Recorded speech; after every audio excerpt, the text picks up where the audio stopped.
เทศนาการเขียนการค้นคว้าซึ่งอาจจะเป็นเรื่องเฉพาะตัวแต่ก็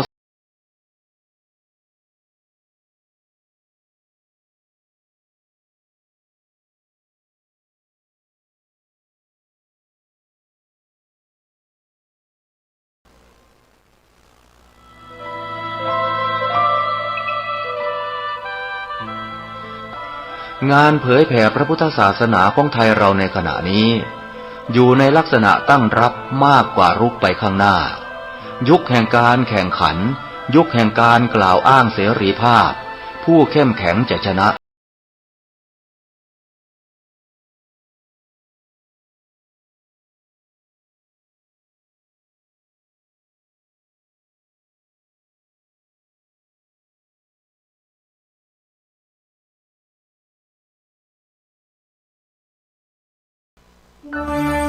เนื่องในโอกาสพระราชพิธีสมมงคลพระชนมายุเท่าพระบาทสมเด็จพระพุทธยอดฟ้าจุฬาโลกมหาราชสมเด็จพระปฐมบรมกษัตริยาธิราชแห่งพระราชวงศ์จักรีพุทธศักราช 2568 รัฐบาลขอเชิญชวนประชาชนร่วมพิธีสืบพระชะตาหลวงประเพณีมงคลของชาวล้านนาภายในงานพบกับพิธีหอมบุญถวายเจ้าเหนือหัวพิธีแห่ไม้ค้ำโพสาธิตภูมิปัญญาในการจัดเตรียมเครื่องประกอบพิธีกรรมการแสดงศิลปะวัฒนธรรมการละเล่นต่างๆและการสาธิตการ์ดมั่วระหว่างวันที่ 13-20 มกราคม 2500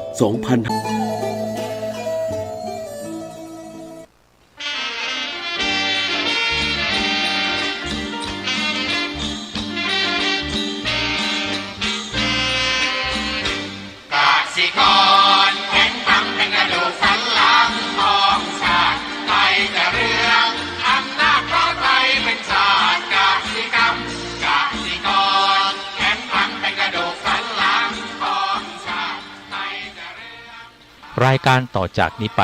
ขอเชิญท่านผู้ฟังทุกท่านเข้าสู่รายการดีมีคุณค่าน่าติดตามรายการเกษตรเพื่อชีวิตดำเนินรายการโดยกลุ่มรักเกษตรประสานงานโดยนายพิชัยคงพิทักษ์คณะเกษตรมหาวิทยาลัยเชียงใหม่หมายเลขโทรศัพท์053944030ขอเชิญทุกท่านติดตามรับฟังได้ณบัดนี้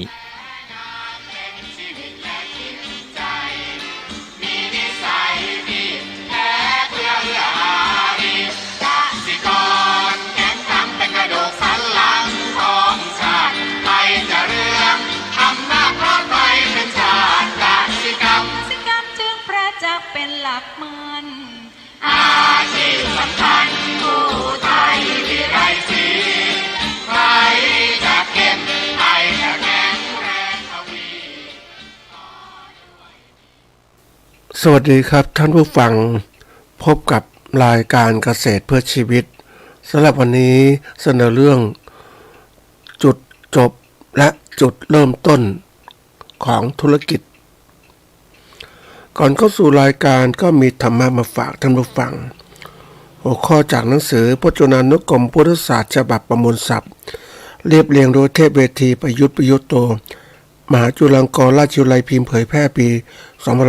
2533หัวข้อธรรมะวันนี้คือเจริญวิปัสสนาคำว่าเจริญวิปัสสนาแปลว่าปฏิบัติวิปัสสนาบำเพ็ญวิปัสสนาฝึกอบรมปัญญาโดยพิจารณาสังขารคือรูปธรรมและนามธรรมทั้งหมดแยกออกเป็นขันธ์กำหนดด้วยไตรลักษณ์ว่าไม่เที่ยงเป็นทุกข์เป็นอนัตตาอันนี้ถือว่าเป็นการเจริญวิปัสสนาถือเป็นสิ่งสำคัญที่สุดในหลักพระพุทธศาสนานะพระพุทธศาสนาเราก็มีสมถะกับวิปัสสนาสมถะนี่คือการที่เราทำให้เกิดความสงบการทำสติให้มีความสงบตั้งมั่นอยู่ในลมเดียวก็เป็นสงบจิตเป็นหนึ่งนะอันนี้ก็ทำให้เกิดการสะสมพลังจิตให้มากขึ้นนะเพื่อเอาไว้เขาเรียกมีสติปัญญารู้เท่าทันอารมณ์ต่างๆแล้วก็เมื่อถึงขั้นตอนเจริญวิปัสสนาก็ใช้พลังจิตเหล่านี้ในการที่จะเพ่งพิจารณาเจริญวิปัสสนานะเพื่อ การเข้าถึงความรู้แจ้งเห็นจริงตามความเป็นจริง คือได้วิปัสสนาญาณนี่คนจะบำเพ็ญตรงนี้ได้เนี่ยก็จะมีอยู่สองแนวทางที่หนึ่งก็คือว่าประเภทที่เรียกว่าเจริญสมถะก็เรียกสมาธิญาณิกะก็คือบำเพ็ญสมถะให้มีจิตมีความสงบตั้งมั่นนะอันนี้เมื่อถึงฌาน4แล้วก็เข้าสู่วิปัสสนาเจริญวิปัสสนา คือสะสมพลังจิตได้มากขึ้นส่วนวิปัสสนาญาณิกะนั้นเป็นประเภทที่เรียกว่าอะไรเกิดขึ้นก็พิจารณาการเกิดขึ้นแล้วตั้งอยู่ยังไงดับไปอย่างไรอย่างเนี้ยทุกอิริยาบถต่างๆก็ประเภทที่ใช้ปัญญาพิจารณาในสิ่งต่างๆที่เกี่ยวข้องนะเราประเทศไทยเนี่ยเราก็ประเภทที่ว่าเราคือการอบรมของสอนของพ่อแม่ครูบาอาจารย์ก็จะนิยมสมาธิญาณิกะเป็นส่วนใหญ่ ซึ่งก็ต้องฝึกอบรมให้มากนะทำสมาธิให้มากจิตมันมีความสงบตั้งมั่นโดยเฉพาะอย่างยิ่งทุกอิริยาบถต่างๆนะเรามีสติตั้งมั่นในสิ่งที่เราทำไม่วอกไปที่อื่นเมื่อสวดมนต์ฟังธรรมหรือว่าเดินจงกรมนั่งสมาธิก็มีจิตใจจดจ่อในอารมณ์เดียวสะสมไปเรื่อยๆนะอันนี้เป็นสิ่งสำคัญก็ถามว่าง่ายไหมก็ไม่ง่ายยากไหมก็ไม่ยากสำหรับผู้มีความตั้งใจนะอันนี้ก็ประเภทที่เราเป็นปัจเจกชนก็ต้องมุ่งทำอย่างนี้แต่ทีนี้ถ้าประเภทที่ว่าวิปัสสนาญาณิกะต้องพิจารณาเรื่อยๆทีนี้มันก็มีปัญหาคือต้องมีผู้ตรวจสอบอารมณ์บ่อยๆเพราะว่าบางครั้งเนี่ยการพิจารณาไปด้วยจิตของเราเองจิตมันก็คิดไปเกิดขึ้นตั้งอยู่ยังไปดับไปอย่างไรมันก็มีปัญหาว่ามันจะหลงทางหรือเปล่าเพราะว่าสติปัญญามันก็อย่างเรียกมันไม่เท่าทันกันนะเพราะว่ามันพลังจิตมันไม่พอเพราะนั้นก็อาจจะเกิดวิปัสสนูกิเลสเกิดขึ้นได้ง่ายก็หลงไปได้ง่ายเหมือนกันแล้วก็บางทีก็จินตนาการต่างๆด้วยความรู้ความคิดปรุงแต่งเกิดขึ้นมันก็เป็นปัญหาเพราะนั้นจำเป็นต้องมีวิปัสสนาจารย์คอยตรวจสอบต่างๆนะไงก็ตามเนี่ยก็การเจริญวิปัสสนานั้นถือว่าเป็นส่วนสำคัญมากอยู่ในหลักพระพุทธศาสนาเราจะอยากรู้แจ้งจริงตามความจริงเพื่อถอดถอนคือละอวิชชาให้ได้ก็เข้าสู่ความเป็นวิชาเมื่อมีวิชาแล้วก็สามารถหยุดการปฏิจจสมุปบาทการเวียนว่ายแต่เกิดต่างๆที่เกิดขึ้นเข้าใจความจริงก็เป็นสุขอย่างยิ่งก็สุขที่นี้ก็เรียกว่าสุขแบบประเภทที่เรียกว่าปัญญาอิสระนะไม่ต้องมีอะไรกดดันแล้วมันเข้าใจมันรู้แจ้งเห็นจริงมันก็ต้องเข้าใจดำเนินการต่างๆได้ถูกต้องนะจิตก็จะพ้นจากทุกข์ทั้งปวงได้นะก็เป็นเรื่องสำคัญนะท่านผู้ฟังคนเราเนี่ยถ้าไม่รู้จักฝึกสมถะหรือวิปัสสนาเนี่ยมันก็ไปไม่ได้เหมือนกันมันก็เวียนว่ายตายเกิดอย่างเนี้ยทุกข์ก็ทุกข์ก็ประเภทที่เรียกคนที่เรียกว่าชอบมีกรรมมิสนะประเภทที่ความสุขจากการที่มีเครื่องตอบสนองนะต่อความใคร่ความสัมผัสต่างๆมันไม่จบมันมีสุขมีทุกข์มีสุขมีทุกข์ตลอดเวลาแต่ถ้าเราเป็นประเภทที่เรียกว่ายกจิตเข้าสู่ปัญญาอิสระเนี่ยสุขที่แท้จริงไม่ต้องมีอะไรมิตรไม่ต้องมีอะไรเข้าใจถึงความเป็นจริงก็จะวางทุกสิ่งทุกอย่างได้นะวันนี้มาเข้าเรื่องคือเรื่องที่สำคัญเรื่องหนึ่งของการประกอบการธุรกิจ ธุรกิจเกษตรหรือการเกษตรของเราเนี่ยมันมีความจำเป็นที่เราจะต้องมีการศึกษาแล้วก็คือศึกษาให้มากขึ้น เพื่อเราจะได้พ้นจากความยากจนพ้นจากความยากลำบากเพราะฉะนั้นการมีสติปัญญาเราต้องมาฝึกตรงนี้นะคือต้องเข้าใจเรื่องของธุรกิจนะทีนี้หัวข้อที่พูดวันนี้ก็คือเรื่องของจุดจบและจุดเริ่มธุรกิจเกษตรนะนี่ความหมายของเขาจุดจบคืออะไรจุดจบก็คือเป็นคำนามวาระสุดท้ายตอนสุดท้ายนะหรือว่าแปลความตายนะ จุดเริ่มคืออะไรจุดเริ่มเนี่ยมันมีจุดคำว่าจุดนี้ก็คือว่าระดับขั้นหรือประเด็นสำคัญเรื่องที่จะพูดมาถกเถียงกันนี่จุดเริ่มเนี่ยก็ว่าเริ่มมันก็มีคำว่าเริ่มต้นเริ่มนี่คือเริ่มนี่ก็คือว่าเป็นคำกริยาว่าตั้งต้นมีเป็นหรือลงมือกระทำทีนี้จะบอกจุดเริ่มนี่เป็นจุดที่เราลงมือกระทำนะทีนี้มันก็มีคำหนึ่งที่บอกเริ่มต้นนี่ก็คือเป็นคำกริยาเนี่ยตั้งต้นและขั้นต้นต่างๆในธุรกิจเกษตรคือการประกอบการปลูกพืชเลี้ยงสัตว์เพื่อการค้านะมันจะเป็นตัวสำคัญที่ทำให้เห็นความเป็นจริงของการทำอะไรต่างๆคือมันมีผลประโยชน์เกิดขึ้นนั่นแหละนะประโยชน์ขึ้นนี่มันก็เป็นประโยชน์ที่เข้าสู่ความเป็นจริงของกับสังคมพอเราอยู่กับสังคมเนี่ยต้องมีการซื้อขายแลกเปลี่ยนสินค้ากันนะมันก็เป็นสังคมเพราะนั้นก็จะมี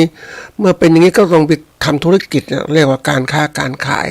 แต่ถ้าเราไม่สังคมกับใครเลยอยู่แต่ผู้เดียวทำธุรกิจแบบเรียกว่าไม่สนใจใครอยู่บ้านแต่ผู้เดียวทำแต่ที่ทำงานเหมือนอยู่ในป่าในเขาแล้วก็ไม่ต้องมีธุรกิจการค้าเพราะเราไม่ต้องข้องกับใครแต่นี้โลกปัจจุบันเนี่ยมันไม่ใช่อย่างนั้นมันโลกที่ต้องเกี่ยวข้องกับคนอื่นมันก็ต้องมีความคิดในเรื่องจัดการธุรกิจให้เป็นการค้าการขายให้เป็นมันเป็นตัวเชื่อมระหว่างการผลิตและการตลาดนะอันนี้เป็นเรื่องสำคัญมากแต่ถ้าเราไม่อยู่เกี่ยวข้องใครเป็นเรื่องของการเกษตรธรรมดาก็พอมีพอกินอยู่ของเราคนเดียวอันนี้มันทีนี้โลกนี้มันโลกโบราณแล้วนะมันโลกใหม่มันไม่ใช่อย่างนั้น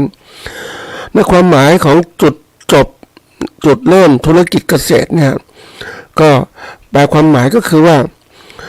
คำว่าจุดจบนี่ไม่ได้แปลว่าตายอย่างเดียวนะท่านแปลว่าขั้นตอนสุดท้ายนะส่วนจุดเริ่มก็คือจุดที่กระทำนะลงมือกระทำในเรื่องการค้าขายสินค้าเกษตรของเราอันนี้จุดความสำคัญของหัวข้อนี้ก็คือว่าเพื่อให้ท่านผู้ฟังที่เป็นเกษตรกรหรือผู้ประกอบการธุรกิจเกษตรจะต้องใส่ใจสำคัญให้มากขึ้นเพราะมันมีความสำคัญจุดเริ่มธุรกิจก็มีความสำคัญจุดจบก็มีความสำคัญนะทีนี้สำคัญทำไมก็ต้องมีการที่เรียกว่าจะต้องมีการวิเคราะห์ต่างๆที่เกิดขึ้นวิเคราะห์จะเริ่มยังไงโดยยังคิดว่าไม่ใช่ทำไปเรื่อยๆไม่ใช่เดี๋ยวนี้ต้องยุคใหม่ๆก็ต้องมีการใส่ใจทำจริงยังให้มันได้ประโยชน์เกิดขึ้นมันถึงจะทำให้เกิดประโยชน์เกิดขึ้นเราส่วนใหญ่เราทำการเกษตรก็ทำไปเรื่อยๆเรื่อยๆไม่เคยคิดอะไรทำไปกินไปทำไปกินไปเหลือค่อยขายไม่ใส่ใจเมื่อทำอย่างนี้แล้วมันอยู่ไม่ได้เพราะนั้นวันนี้ต้องใส่ใจเรื่องของการที่ว่าความสำคัญของการจุดจบและจุดเริ่มธุรกิจเกษตรต้องเอามาใส่ใจเพื่อจะให้เกิดการกระทำที่มีความมุ่งมั่นมากขึ้นตั้งใจมากขึ้นมองเห็นผลประโยชน์ที่เกิดขึ้นไม่ใช่ว่าทำไปเรื่อยๆพออยู่พอกินไปเรื่อยๆมันเป็นอะไรที่แบบมันไม่มีเป้าหมายที่แท้จริงคือบางทีชีวิตปัจจุบันก็เราต้องมีการวางหมุดวางเป้าหมายสำคัญว่าเราจะมีชีวิตเป็นอะไรไปเพื่ออะไรเพื่อมันการวางเป้าหมายเนี่ยเป็นเรื่องของการที่ว่าเราจะต้องมีความใส่ใจตั้งใจจริงจังอย่างทำธุรกิจเนี่ยเกษตรเพื่อกำไรไม่ใช่ว่าทำไปเรื่อยๆมันไม่อะไรต่างๆมันเกิดขึ้นมาเนี่ยเราคือคนทำเรื่อยๆมันไม่เหมือนกับว่ามันเหมือนกับคนที่ว่ามันขาดหลักของความประกันความสำเร็จของตัวเองนะเจอปัญหาก็ค่อยแก้ปัญหาไปทีละเรื่องมันไม่จบไม่สิ้นท่านผู้ฟังชีวิตดำเนินแบบนี้เขาเรียกชีวิตบนเส้นทางของความเสี่ยงภัยบนเส้นทางความหลักลอยไม่มีหลักไม่มีเกณฑ์เราต้องมีหลักมีเกณฑ์ในการดำเนินธุรกิจต่างๆไม่ใช่ว่าทำไปเรื่อยๆอย่างเงี้ยเจอคนประเภทนี้เยอะมากนะท่านผู้ฟังที่ทำไปเรื่อยๆเพราะมีไม่รู้จะทำอะไรเมื่อไม่รู้จะทำอะไรก็ทำไปอย่างเงี้ยแต่ทำอย่างนี้ทำให้ดียังคือบางคนก็แค่ว่าขอให้ทำไปทำได้ไม่ได้ก็ว่ากันก็เลยขอให้มีงานทำนะทำแล้วก็จริงๆถ้าหลักการธุรกิจก็คือท ทำลงมือทำให้ได้นะและทำให้ได้ผลนะเพราะว่ามันเป็นหลักสำคัญในการที่เราจะอยู่ได้อย่างมั่นคงปลอดภัยต้องทำให้ได้ผลต้องดีด้วยนะมั่นคงยั่งยืนอันนี้เป็นเรื่องสำคัญการใส่ใจกับเรื่องให้ความสำคัญเรื่องเนี้ยคนส่วนใหญ่ไม่ค่อยใส่ใจเพราะว่าไม่ใส่ใจก็ดำเนินชีวิตแบบเนี้ยนะดำเนินชีวิตแบบที่เราเห็นทั่วไปนั่นแหละในยุคใหม่ๆเขาไม่ใช่อย่างนั้นเขาจะมีแผนธุรกิจต่างๆเราไปดูคนร่ำรวยต่างๆเนี่ยยิ่งไปอ่านเขาเรียกเขาเรียกนักธุรกิจที่ประสบความสำเร็จเขาจะมีแผนมีอะไรต่างๆเยอะแยะไปหมด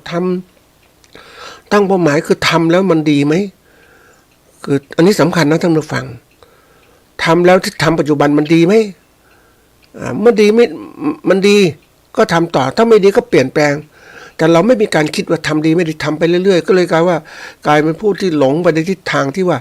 ไม่มีเป้าหมายเหมือนเรือที่ลอยไปตามลำน้ำนะทำดักกินปลาไปเรื่อยๆไปไม่ได้ใส่ใจไม่มี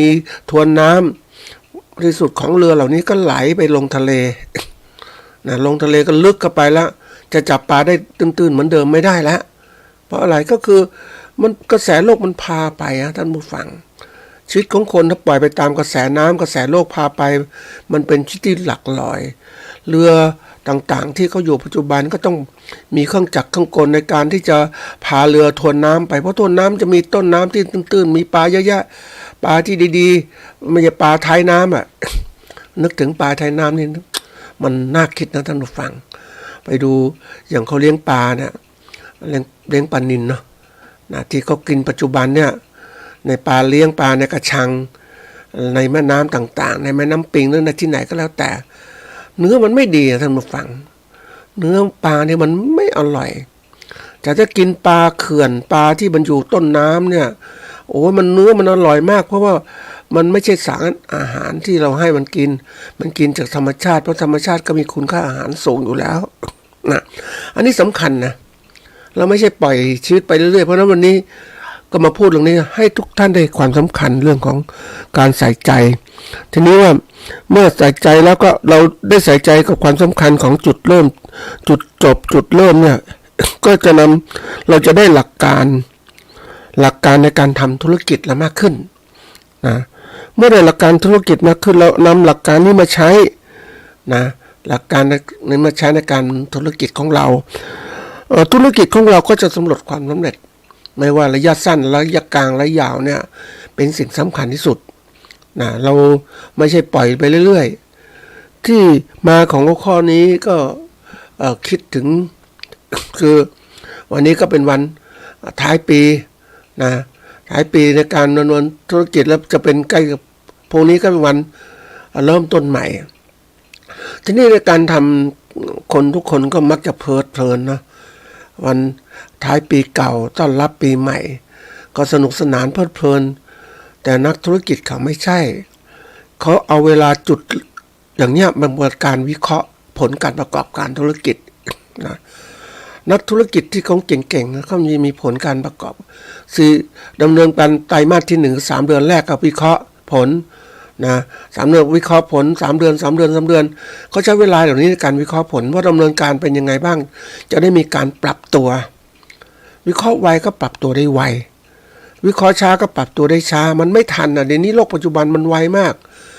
นักธุรกิจบางคนก็วิเคราะห์วันต่อวันมันนักเล่นหุ้นเนี่ยเขาวิเคราะห์หุ้นมันจะขึ้นจะลงยังไงทิศทางยังไงเขาใส่ใจแล้วก็ทำในปัจจุบันนั่นแหละจะซื้อจะขายหุ้นทำยังไงตัวไหนยังไงนะมันเป็นเรื่องสำคัญมากก็ว่าใครไวที่สุดก็ได้กำไรมากที่สุดใครช้าที่สุดก็ไปอยู่ข้างท้ายๆกันแล้วกันธุรกิจก็ไม่ประสบความสำเร็จเพราะนั้นนักธุรกิจที่เขาไวก็ทำอย่างนี้เหมือนเล่นหุ้นนะทีนี้เราเองเราเคยชินกับระบบที่เฉยๆเรื่อยๆไปเหมือนนึกถึงเพื่อนๆนะท่านผู้ฟัง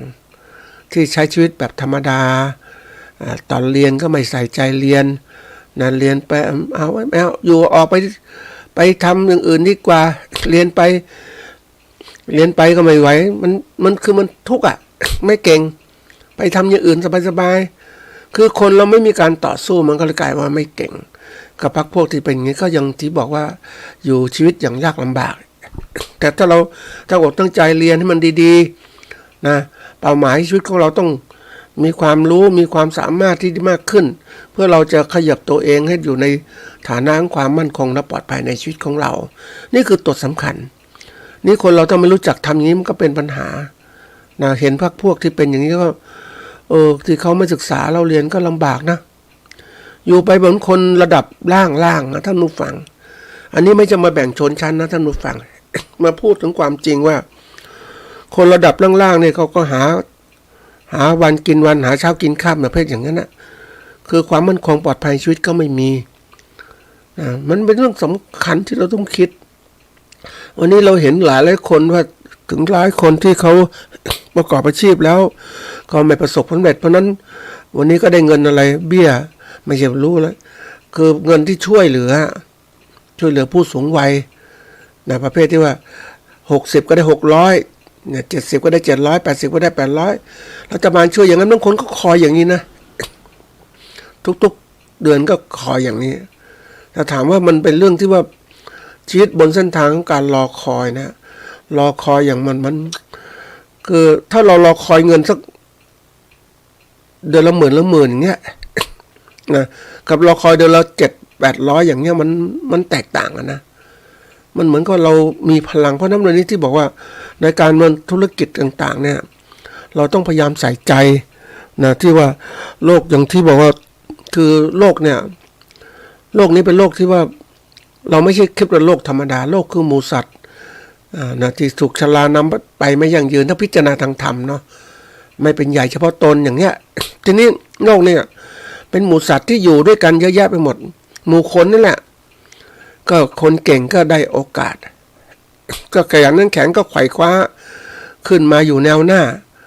ส่วนคนไม่เก่งก็แน่นอนว่าก็อยู่ข้างหลังนะเหมือนปลาที่ลอยไปตามน้ำท่านผู้ฟัง ก็ได้แทนที่จะได้อาหารดีๆได้ทานอาหารดีๆที่เลิศรสกลับไปอยู่นู่นท้ายน้ำนั่นไปเห็นปลาท้ายน้ำแล้วมันก็หมูมันคือตัวก็ไม่อ้วนนะท่านผู้ฟังตัวก็เหมือนกับว่าคือน้ำท้ายน้ำอย่างท่านผู้ฟังยังไปเจอน้ำที่กรุงเทพแม่น้ำเจ้าพระยามันยังดีนะถ้าปลาในคลองต่างๆที่แบบน้ำเน่าน้ำเสียต่างๆปลาก็ไปอยู่แต่ปลาพวกนี้เนี่ยมีจะรับสารพิษทั้งนั้นที่มันเกิดขึ้นในสังคมตัวไม่มีใครอยากกินตัวก็ดำนะไม่สะอาดเนื้อก็ไม่อร่อยนะก็เคยเจอคนที่เขาอพยพไปในเมืองไปทำงานในเมืองเขาก็พยายามจะไปตกปลาในเมืองปลาอะไรก็ได้ปลานู่นปลานี่ก็ปลาคือเขาก็คิดว่าปลามันคงจะเหมือนกันนั่นแหละมาเป็นอาหารเพราะอยู่ในชนบทก็กินแบบนี้เพราะฉะนั้นปลาในเมืองก็น่าจะมีของนู้นของนี้ก็น่าจะกินได้แต่กินแล้วก็รับสารพิษนะไม่มีใครมาบอกเพราะว่าเราอยู่อย่างนี้เราเห็นนะทั้งปลาในเมืองปลาชนบทมันเป็นยังไงรสชาติมันดียังไงชนบทมันดีจริงๆนะท่านผู้ฟังปลาต้นน้ำนี่ดีมากๆเลยอร่อยอันนี้ไม่จะพูดมาท่านอยาก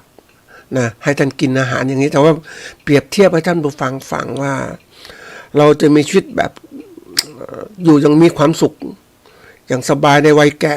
ชราต่างๆนะก็ต้องเป็นปลาทวนน้ำเนี่ยตัวน้ำไม่ถึงต้นน้ำไม่ได้คุมทรัพยากรต่างๆได้นี่คือการนักธุรกิจคนนี้โลกปัจจุบันของธุรกิจก็คือการกำหนดแบบแผนดั้งเดิมเนี่ยไม่แน่นอนว่า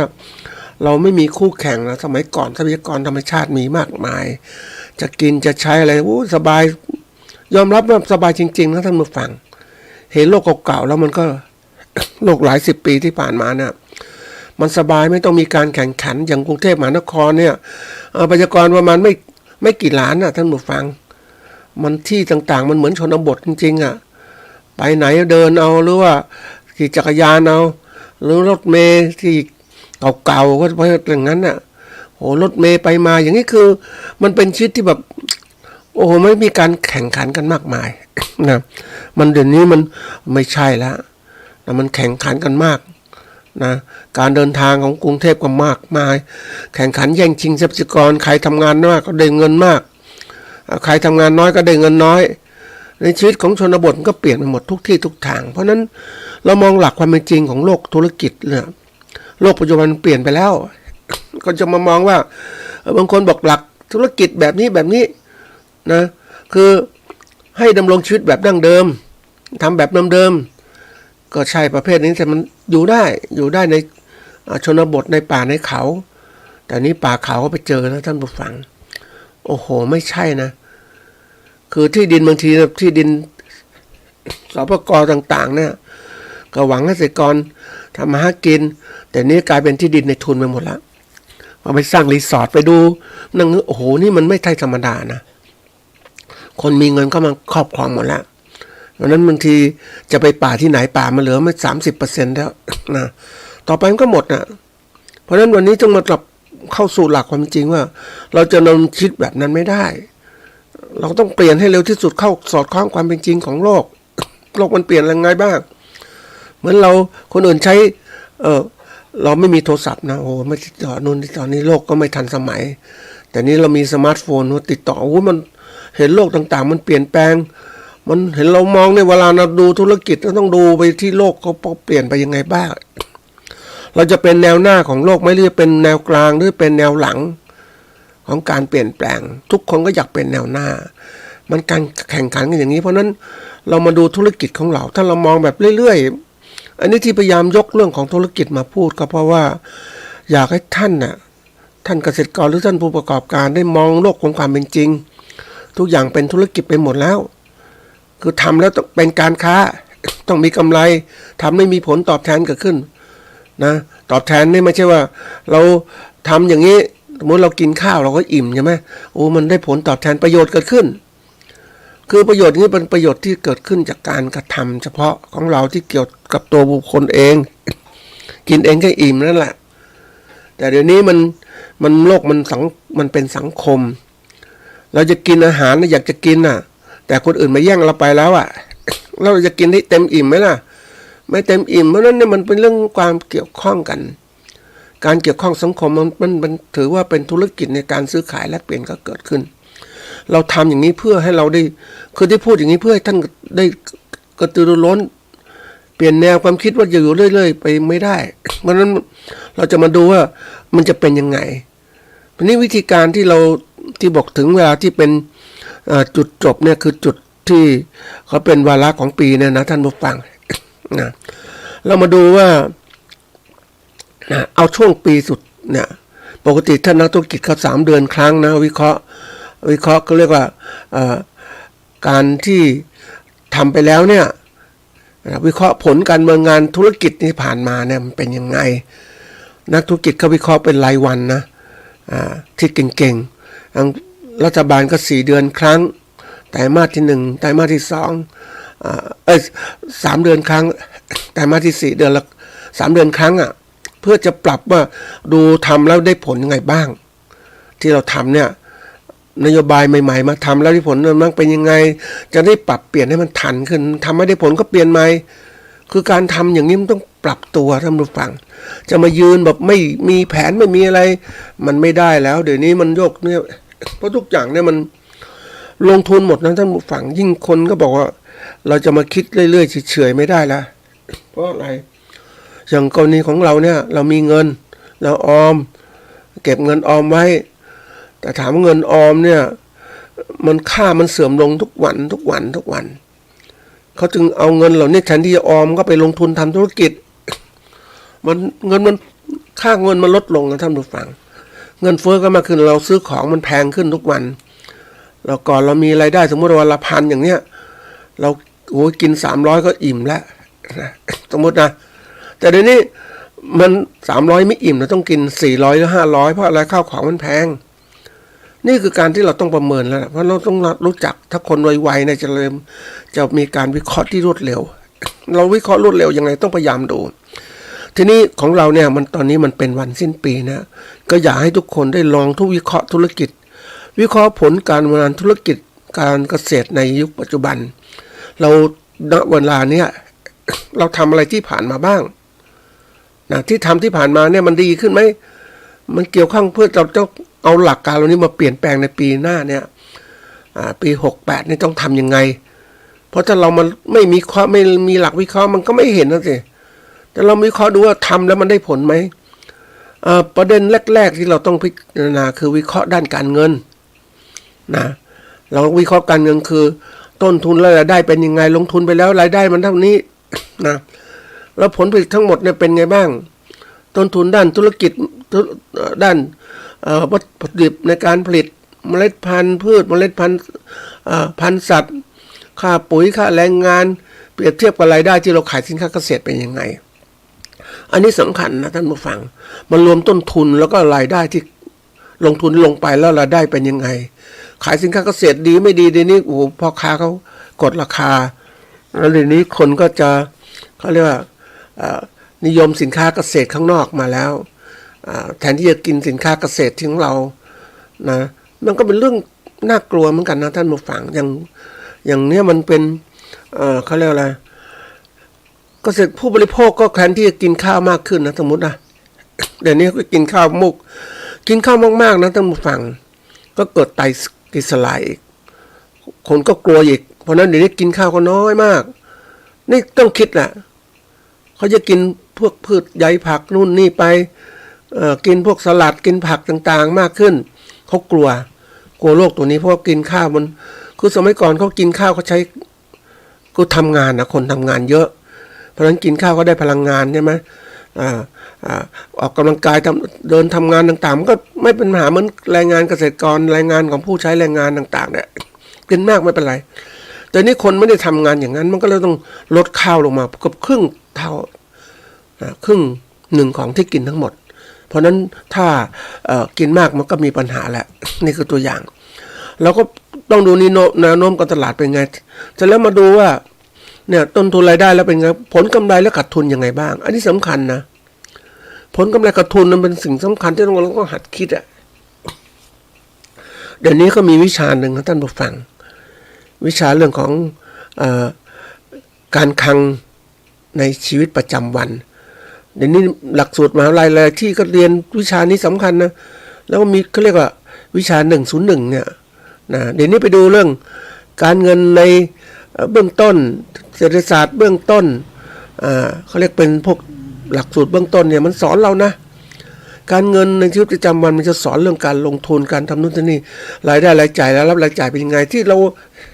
ต้องให้ทุกคนได้ทำตรงเนี้ยก็เพื่อจะให้ใส่ใจว่าเราจะมีกำไรหรือขาดทุนอย่างไรบ้างต้องใส่ใจเพราะฉะนั้นที่ผ่านมาเราทำไหมเราไม่ทำเราไม่รู้ว่าเฮ้ยมีเงินพอไหมนะต้องดูแล้วท่านผู้ฟังมันเรื่องนี้เรื่องใหญ่นะอย่างที่สำนักงานเศรษฐกิจการเกษตรพยายามให้ทำบัญชีครัวเรือนน่ะอันนี้เป็นการเตือนนะบัญชีครัวเรือนก็เหมือนกับหลักการของการเงินในชีวิตประจำวันเราลงทุนเราซื้ออะไรเป็นยังไงจับจ่ายใช้สอยลงทุนทำไงบ้างเป็นไงมันเป็นเงินที่ลงทุนเราจ่ายไปงี้เราได้มางี้จ่ายงี้มันจะเห็นเราเฮ้ยเราเหลืออะไรบ้างในที่สุดคือเรื่องกระแสเงินสดเนี่ยมันเหลือเท่าไหร่กระแสเงินสดหรือทรัพย์สินที่ได้มาเนี่ยเป็นยังไงเราตรวจสอบความคล่องตัวทางการเงินเพื่อประเมินความสามารถในการดำเนินธุรกิจในระยะยาวหรือชีวิตของเราในระยะยาวที่เคยบอกท่านผู้ฟังว่าเราอยากจะรู้ว่าเราเนี่ยมีเงินพอไหมสำหรับการดำเนินชีวิตของเราจนถึงตายเนี่ยนะเราต้องมีเงินมีทรัพย์สินเป็นยังไงบ้างมีเงินสดมีทรัพย์สินต่างๆลองปรับทรัพย์สินเป็นตัวเงินแล้วเนี่ยรวมแล้วก็หารด้วยนะเงินสดกับค่าเงินที่มาได้จากการขายทรัพย์สินสมมตินะแล้วก็หารด้วยรายจ่ายประจำวันของเราจ่ายวันละเท่าไหร่เพราะนั้นเราจะรู้ว่าในเงินทั้งหมดที่เรามีอยู่ทรัพย์สินมีอยู่เนี่ยมันจะเลี้ยงชีวิตของเราไปถึงกี่วันอันนี้ต้องคิดนะเลี้ยงชีวิตของเราถึงกี่วันไม่ใช่ว่าเจอคนบอกโอ้ยฉันไม่สนใจฉันใช้ชีวิตไปวันๆนึงมันไม่ได้เราท่านผู้ฟังเดี๋ยวนี้มันคุณแก่คุณจะกินอะไรเหมือนคนแก่คุณจะทำงานอย่างไรคุณมีนาก็จริงคุณทำไม่ได้คุณแก่ชราแล้วคุณจะทำไงแล้วใครจะเลี้ยงคุณเดี๋ยวนี้มันมีธุรกิจหนึ่งเขาเริ่มขึ้นมามากมายธุรกิจของดูแลผู้ สูงวัยหรือคนชราต่างๆเยอะมากได้มีโอกาสได้คุยกับคนที่เขากตัญญูต่อพ่อแม่นะท่านผู้ฟังก็เป็นสิ่งที่ดีอ่ะคือเขามีรายได้มากเขาก็ให้จ้างพยาบาลมาดูแลพ่อแม่ที่แก่ชราเดือนละหลายหมื่นทีเดียวคือเขาไม่มีเวลามาดูแลเขาก็จ้างพยาบาลอันนี้เรื่องสำคัญพวกลูกกตัญญูนะเขาทำอย่างนี้แต่เราเองถ้าเราคิดแบบโอ้ยเดี๋ยวนี้ไม่เป็นไรไปเจอคนรุ่นใหม่ๆนะพวกเจนใหม่ๆเนี่ยโอ้ยไม่เป็นไรฉันไม่สนใจฉันอยู่ไปอย่างเงี้ยนะแล้วเวลาหมดแรงงานจะทำไงเดี๋ยวนี้เขาเกษียณกัน55ก็คัดออกหมดแล้วแล้วคุณจะอยู่อย่างไรแล้วคุณอยู่กับอาศัยสวัสดิการแห่งรัฐช่วยเหรอนะมันไม่ใช่เดี๋ยวนี้ท่านรัฐบาลไม่มีรายได้ก็จะช่วยคุณไหมล่ะเหมือนเอาเงินจากคนรวยมาจ่ายให้คนจนมันเมื่อไหร่คนจนไม่ยอมพัฒนาอยู่อย่างเงี้ยแล้วเงินเท่าไหร่จะพอไม่พอประเทศก็ล่มสลายนั่นเองเพราะนั้นวันนี้ที่บอกว่าต้องมาดูวิเคราะห์ของเราเนี่ยการเงินธุรกิจของเราเป็นยังไงเพื่อให้ดูผลระยะยาวที่จะเกิดขึ้นเพราะว่าเรื่องนี้เรื่องใหญ่นะท่านผู้ฟังคนเราใช้ชีวิตไปเรื่อยๆไม่คิดอะไรอยู่ไปวันๆอาศัยคนนั้นกินบ้างคนนี้ไปบ้างมันไม่ได้วันนี้ต้องยืนพยายามทุกคนถ้าหัดนะท่านผู้ฟังลองดูยืนด้วยตัวเองได้ไหมวันนี้เราคำนวณนะถ้ายืนด้วยเองได้ก็เอาสินี่สำคัญมากเลยมันคำนวณตั้งแต่นี้ยังเฉพาะวัยรุ่นต่างๆวัยที่ทำงานเนี่ยลองคำนวณดูว่าเราจะมีต้องการเงินเท่าไหร่เพื่อการใช้ชีวิตอยู่รอดในปลอดภัยในวัยชราไม่ใช่ว่าถึงวัยชราพวกก็อาศัย30 บาทรักษาทุกโรคดูแลนอนโรงพยาบาลมีอาหารการกินครบนั้นไม่ได้มันรอความตายอ่ะมันไม่ใช่ชีวิตยังมีความสุขเพราะนั้นวันนี้ต้องมาดูว่าเราจะมีชีวิตที่มีความสุขยังไงต้องมีปัจจัยที่เพียงพอเราเตรียมตัวเองไว้ก่อนดีกว่าไหมเพราะนั้นในการประเมินธุรกิจของเราเนี่ยเป็นเรื่องสำคัญเราทำธุรกิจของเราที่ผ่านมาเนี่ย1 ปีที่ผ่านมาเนี่ยทำแล้วมีกำไรเพิ่มขึ้นเท่าไหร่หรือขาดทุนเท่าไหร่บางคนเนี่ยท่านผู้ฟังเชื่อไหมว่าทำเกษตรไปเนี่ยนะพ่อแม่ครอบครัวเกษตรส่งลูกเรียนไปบางทีไม่พอก็ขายที่ดินไปเรื่อยๆจนกระทั่งหมดนะท่านผู้ฟังลูกเรียนจบปุ๊บก็ลงไปนู่นไปนี่เลยแล้วใครดูแลทรัพย์สินต่างๆคนแก่คนนี้มีคนที่เขาพูดอันนี้เป็นเรื่องจริงนะท่านผู้ฟังพ่อแม่ที่หวังคือก็หวังพึ่งลูกอ่ะธรรมชาติของคนมีลูกอ่ะหวังพึ่งลูกตอนแก่เฒ่าทีนี้ไอ้ลูกมันก็ไปทำงานที่ท่านผู้ฟังทำงานต่างจังหวัดทำงานต่างประเทศลูกไปหมดแล้วไปทำงานนู่นนี่ไปเพราะชีวิตของเขาเป็นอย่างนั้นเพราะนั้นก็เหลือคนแก่2 คนพ่อแม่อยู่ด้วยกันแก่ชราดูแลกันละกันไม่รู้จะไปไหนอ่ะอยู่กับบ้านอ่ะลูกก็มาโทรศัพท์มาคุยบ้างอะไรบ้างแต่ใครจะดูแลท่านผู้ฟังนี่คือการเรื่องจริงในเรื่องของภาคเกษตรบางคนเนี่ยครอบครัวเกษตรใครดูแลรู้ไหมก็ญาติพี่น้องก็ดูแลญาติพี่น้องอยู่กันอย่างนั้นนะอยู่กันคนแก่2 คนอยู่ด้วยกันดูแลกันและกันจะหวังพึ่งลูกได้ไหมไม่ได้แล้วลูกก็ไปทำงานเพราะนั้นวันนี้จึงบอกความปลอดภัยของเราเนี่ยต้องมีพยายามดูว่าเราจะต้องมีเงินมีทองเก็บไว้ไหมต้องเตรียมนะท่านผู้ฟังอันนี้ไม่ใช่เรื่องเล่นนะเคยเห็นคนที่ลำบากจากการถ้าท่านอยากรู้ไปดูโรงพยาบาลต่างๆคนไข้อนาถาเป็นยังไงคนไข้พิเศษเป็นยังไงห้องพิเศษสบายเขาเรียกว่าเป็นเรื่องที่ต้องคิดนะไม่ใช่ว่าคนบอกเฮ้ยไม่ใส่ใจอย่าไปต้องรีบไปสนใจมันเรายังไม่ถึงเวลาถ้าความไวหรือความฉลาดของเราต้องเตรียมการล่วงหน้าไว้ดีกว่าไหมเพราะนั้นทำอะไรก็ตามต้องมีการวิเคราะห์อย่างนี้ที่จะบอกวิเคราะห์ธุรกิจของเราเนี่ยเป็นเรื่องที่ต้องฝึกให้เตรียมตัวต่างๆทั้งหมดวิเคราะห์ผลดำเนินการที่ผ่านมาเป็นอย่างไรการเงินเป็นยังไงอันตัดมาอันนี้วิเคราะห์ผลของเราเนี่ยคือหมายความว่าวิเคราะห์การตลาดที่ผ่านมาเป็นยังไงนะคือการผลิตของเราเนี่ยเรื่องหนึ่งละมันจะเห็นคือวิเคราะห์ตรงจริงแล้วเขาจะบอกวิเคราะห์ตัวนี้ก่อนก็ได้วิเคราะห์ด้านการผลิตเรามาดูว่า เมื่อเราดูผลคร่าวๆแล้วมันมีกำไรหรือขาดทุนเนี้ยก็ย้อนกลับมาดูว่าเฮ้ยการผลิตของเราเนี่ยมันมีต้นทุนสูงมากไหมมีประสิทธิภาพการผลิตไหมวัดผลต่อการใช้พื้นที่ดินของเราเนี่ยอย่างเรามีพื้นที่นาคนเราชอบทำนานะท่านผู้ฟังเพราะมีข้าวกินปลอดภัยไว้ก่อนประเภทอย่างนั้นถ้าทำนาเราต้องคิดว่าเฮ้ยมันไร่หนึ่งได้พันกิโลกรัมต่อไร่ไหมน้อยกว่านี้ไม่ไหวอ่ะต้องได้1,000 กิโลกรัมหรือ1,500 1,300แล้วแต่แล้วน้ำและใช้ทรัพยากรน้ำต่างๆเนี่ยเป็นยังไงมันคุ้มค่าไหม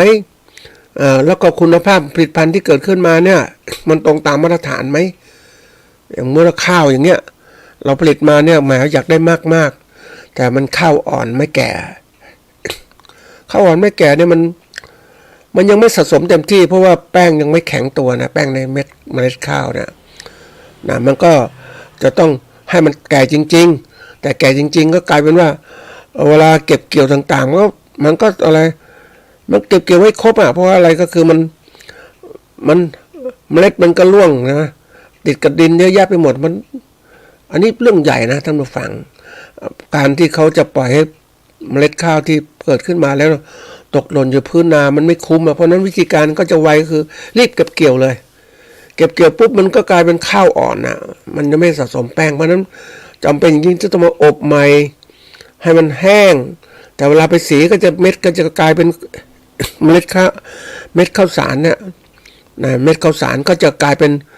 แตกหักต่างๆเป็นข้าวที่คุณภาพเกรดต่ำไปแล้วนี่คือตัวอย่างเพราะฉะนั้นบางทีเราการผลิตต่างๆต้องดูจังหวะเวลาต่างๆมากมายต้องประเมินหัดดูแล้วนำการใช้ที่ใหม่ๆมาใช้ระบบเกษตรต่างๆมาใช้มันที่ผ่านมาระบบเกษตรแบบโบราณน่ะไม่รู้จะเรียกไงเนี่ยแต่นี่เกษตรแบบใหม่ก็จะมีการวิเคราะห์ต่างๆทั้งหมดเลยประเภทน้ำปุ๋ยยาฆ่าแมลงจะใช้ยังไงมีคุณภาพอย่างไรให้ถูกจังหวะเวลาคือการผลิตที่มีประสิทธิภาพมากขึ้นอันนี้เป็นตัวสำคัญนะท่านผู้ฟังว่าเราผลิตแบบเดิมไม่ได้แล้วเดี๋ยวนี้ผลิตแบบเพื่อมองดูว่าผลิตและตรงมาตรฐานที่เขาต้องการไหมเหมือนเลี้ยงหมูใครๆก็เลี้ยงได้แต่เลี้ยงไปขายใครถ้าหมูไม่ได้มาตรฐานขายไม่ได้ขายตลาดไม่ได้เดี๋ยวนี้มันมีกฎระเบียบบังคับต่างๆเพราะนั้นเราต้องปรับแล้วนะแล้วการที่เรามีทำงานเกษตรต่างๆผลิตมาแล้วมีคุณภาพไหมนะสินค้ามีคุณภาพไหมต้นทุนสูงไหมต้องหาทางลดต้นทุนมันเกี่ยวข้องกับผลกำไรเราทำเป็นไงบ้างเราทำเรื่อยๆยอมรับนะท่านผู้ฟังการเกษตรของเราที่มันไม่พัฒนาเพราะว่าเราคิดว่า ทำไปอย่างเดิมน่ะไม่ค่อยมีการเปลี่ยนแปลงทำไปอย่างเดิมเรื่อยๆจะอยากทำมันก็ทำอันนี้เกษตรยุคใหม่มันไม่ใช่มันเกษตรที่ต้องใช้ความรู้นะใช้วิทยาศาสตร์ที่นี้เข้าไปช่วย มันถึงจะขายแข่งกันได้ถ้าเราเกษตรแบบเดิมมันอยู่แบบโลกเดิมก็อยู่ได้ในป่าในเขาแต่นี้มันไม่ใช่โลกนี้มันต้องเอาสังคมเป็นที่ตั้งลูกค้าของเราคือใครคู่แข่งของเราคือใครเราต้องคิดละนี่ด้านการผลิตนะส่วนด้านการตลาดนี่แน่นอนว่าเราที่ผ่านมาเนี่ยเราดูการค้าการขายสินค้าเกษตรเราเนี่ยเป็นยังไงบ้างมันตกต่ำไปไหมเหมือนตัวอย่างเช่นมีคนพูดนะโอ้แต่ก่อนทำทุเรียนโอ้ไปคือการปลูกทุเรียนเนี่ยช่วงหนึ่งมันติดตลาดทุกคนก็รีบขยายปลูกไปดูพื้นที่จังหวัดระยองไปเจอเนี่ยริมชายทะเลก็ปลูกทุเรียนอีกคือเห็นก็รวยก็อยากจะรวยอย่างเขามันก็กลายเป็นแรงโหมใช่ไหมตลาดมันก็ไปนำอยู่แล้วท่านผู้ฟังตลาดนำนี่การวิเคราะห์ตลาดมันไม่ใช่ว่ามองเฉพาะอย่างนี้ต้องมองในอนาคตด้วยให้มันเห็นทิศทางเดี๋ยวนี้ปรากฏว่าเกษตรกรเราเนี่ยมองเฉพาะทุเรียนของตัวเองไม่ได้มองว่าไอ้ผู้ซื้อเนี่ยมันฉลาดจีนเขาฉลาดเพราะว่าการทำธุรกิจทุเรียนกำไรสูงใช่ไหมเขาก็เลยไปปลูกที่อื่นๆเดี๋ยวนี้ปลูกหลายที่มากนะท่านผู้ฟังการเตรียมต่างๆก็เตรียมหมดแล้วก็คนที่เกษตรกรที่ปลูกเนี่ยกรณีของในประเทศเราเห็นคนปลูกก็อยากปลูกกับเขาเพราะมันดีทำพืชอื่นไม่รายได้มันคือกำไรมันน้อยทำทุเรียนดีกว่ามันขายได้ดีกว่าคิดอย่างนั้นเพราะกระแสของการ ความต้องการทุเรียนก็สูงทีนี้ประเทศต่างๆก็เห็นแล้วประเทศไทยขายทุเรียนใช่ไหมเขาก็ปลูกกันบ้างละปลูกกันใหญ่เลยอันนี้ปลูกกันไอ้พวกคนเกษตรกรของเราถ้ามันไม่ไหวนะท่านผู้ฟังก็ปลูกไปอีกแต่รู้ไหมว่าเดี๋ยวนี้ทุเรียนต่างประเทศก็มีมากมายทีเดียวก็เตรียมการจะออกแล้วก็มาแข่งกับเราแล้วเราไม่คิดอะไรเพราะนั้นวิธีการวิเคราะห์การตลาดนี่เรื่องใหญ่นะท่านผู้ฟังคือแนวโน้มในอนาคตของธุรกิจ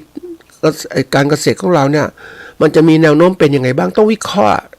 มันไม่ใช่ว่าฉันอยู่ฉันก็ทำอย่างเงี้ยทำคุณจะขายทุเรียนมันแพงต่อไปทุเรียนจะราคาถูกลงเพราะมีเรียกอะไรมีผู้ผลิตมากจีนก็จะเริ่มส่งเสริมไปที่อื่นเพราะว่าผู้จำไว้เสมอนะท่านผู้ฟังผู้กินทุเรียนน่ะก็กินสินค้าเกษตรเหล่านี้แหละเขาต้องพยายามหาทุเรียนหรือสินค้าเกษตรที่จะกินเนี่ยที่มันที่ถูกอ่ะไม่ใช่แพง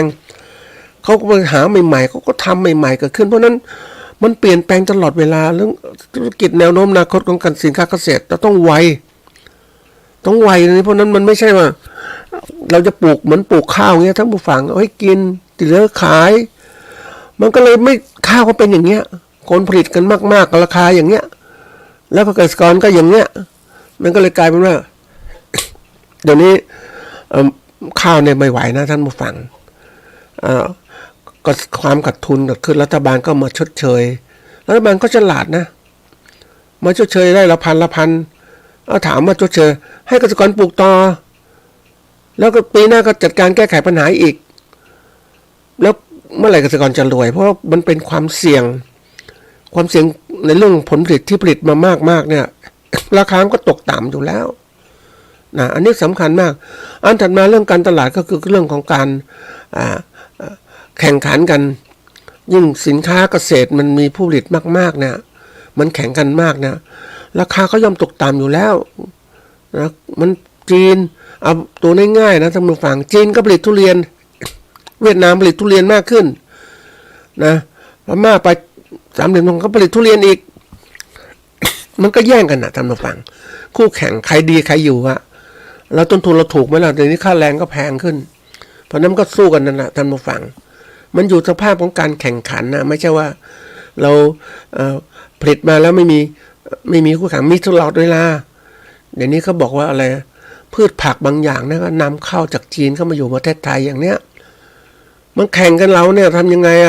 เกษตรกรก็ลำบากใช่ไหมทีนี้มาถึงว่าคู่แข่งแล้วเนี่ยผู้บริโภคเป็นยังไงแนวโน้มผู้บริโภคที่ยกตัวอย่างว่าเขากินข้าวน้อยลงอย่างเนี้ยใช่ไหมเขาพยายามกินอาหารอื่นเป็นยังไงแล้วผลิตข้าวมาเยอะๆต้องคิดนะไหมแล้วก็พิจารณาว่า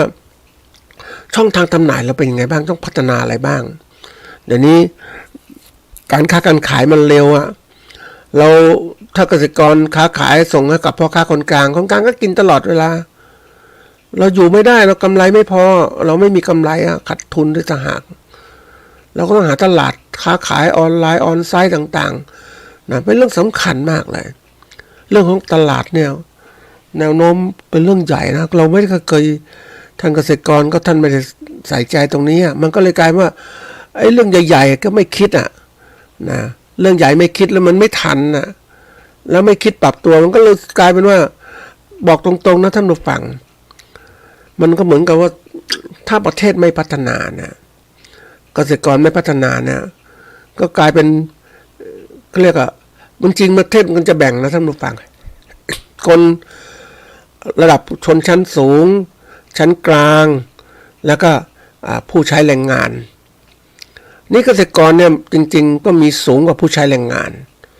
เราจะเป็นคนชั้นกลางก็ได้แต่ว่าถ้าเราไม่พัฒนาตรงนี้เราอาจจะเป็นผู้ใช้แรงงานเพื่อการเกษตรเพราะผลิตสินค้าเกษตรไม่ได้กำไรเท่าที่ควรจะเป็นกำไรมันน้อยเพราะนั้นมันก็ความเสี่ยงภัยคนก็เป็นคนได้เคยเจอเกษตรกรนะท่านผู้ฟังมาจากกำแพงเพชรเขาบอกว่ากำแพงเพชรก็ทำเกษตรกรเป็นเขาเรียกมีเวลาคือทำเกษตรมันไม่ครบ 100% เพราะมันสภาพแวดล้อมมันไม่ทำประมาณ6 เดือนอีก6 เดือนกว่าก็ไปขายแรงงานเนี่ย มันใกล้เคียงแบบนี้เพราะนั้นวิธีการต้องคิดใหม่แล้วเราทำไงเกษตรต้อง100%สมมติเราการเกษตรต้อง100%อยู่การเกษตรต้อง100%นี่คือการพัฒนาตัวเองเพราะฉะนั้นต้องคิดแล้วเราจงขยับตัวเองให้กลายเป็นผู้ประกอบการเกษตรให้ได้เป็นคนชั้นกลางบางคนชั้นกลางบอกเป็นข้าราชการนักจริงๆแล้วมันก็แค่ว่าการเปรียบเทียบก็ง่ายๆนะท่านผู้ฟังชนที่ว่าอยู่ในเขาเรียกรูปสามเหลี่ยมก็แบ่งคนเป็นชั้นๆคนชั้นนักธุรกิจอยู่ข้างบนรวยๆคนชั้นกลางข้าราชการพวกนักบริหารต่างๆรวยมีความปลอดภัยพ่อค้าอันนี้พ่อค้าก็อยู่สูงขึ้นไปอีกแต่เราอยู่ข้างต่ำเนี่ยเพราะน้ำประเทศมันก็จะกลายเป็นว่ามีพวกนี้มากขึ้นยังไงก็ตามนะมองเห็นภาพโพสแนวโน้มของการเกษตรเนี่ยต่อไปเกษตรกรจะต้องลดลงเกษตรกรที่อยู่ได้ก็เป็นเกษตรกรผู้ใช้แรงงานทำงานเป็นเครือข่ายนักธุรกิจใหญ่ๆในการเกษตรแต่ว่าในอนาคตผู้ประกอบการธุรกิจเกษตรจะเข้ามามากขึ้นคือคนที่รวยๆจะมาประกอบการธุรกิจเกษตรเพราะฉะนั้นตัวนี้เป็นเรื่องจะเปลี่ยนหมดเพราะฉะนั้นถ้าเราไม่พัฒนาเราก็ไม่รู้จะทำอาชีพอะไรละต่อไปก็กลายเป็นผู้ใช้แรงงานเพราะนั้นวันนี้ทางเกษตรกรต้องพัฒนาตัวเองให้เป็นผู้ประกอบการให้เร็วที่สุดนะอันนี้วิเคราะห์การผลิตและการตลาดแล้ววิเคราะห์ถัดมาคือเรื่องของการว่าสิ่งแวดล้อมเนี่ยมันเปลี่ยนไปหมดมันมีผลกระทบต่อการเกษตรของเรามากนะท่านผู้ฟังเพราะว่าสิ่งแวดล้อมเนี่ยมันเปลี่ยนไปหมดมันไม่เหมือนเดิมน้ำก็ไม่เหมือนเดิมป่าไม้ก็ไม่มีเหมือนเดิมอุณหภูมิก็ร้อนขึ้นมากการเกษตรก็ประกอบการได้ยากขึ้นนะมันเพราะอะไรมันสภาพแวดล้อมเปลี่ยนแล้วระบบมันเปลี่ยนคือเรื่องของความเจริญก้าวหน้าทางวิทยาศาสตร์เทคโนโลยีมันเปลี่ยนอีกท่านจะทำธุรกิจแบบเดิมได้ไหมทำไม่ได้ต้องเปลี่ยนเพราะฉะนั้นการเปลี่ยนเหล่านี้มันก็มีผลต่อการที่ว่าเราต้องไปยุ่งเกี่ยวสัมพันธ์กับสังคมมากขึ้นเพราะเราไม่ได้ผลิตสินค้าเกษตรอยู่ในป่าในเขานะเราเป็นสินค้าในเมืองอย่างเนี้ยทำยังไง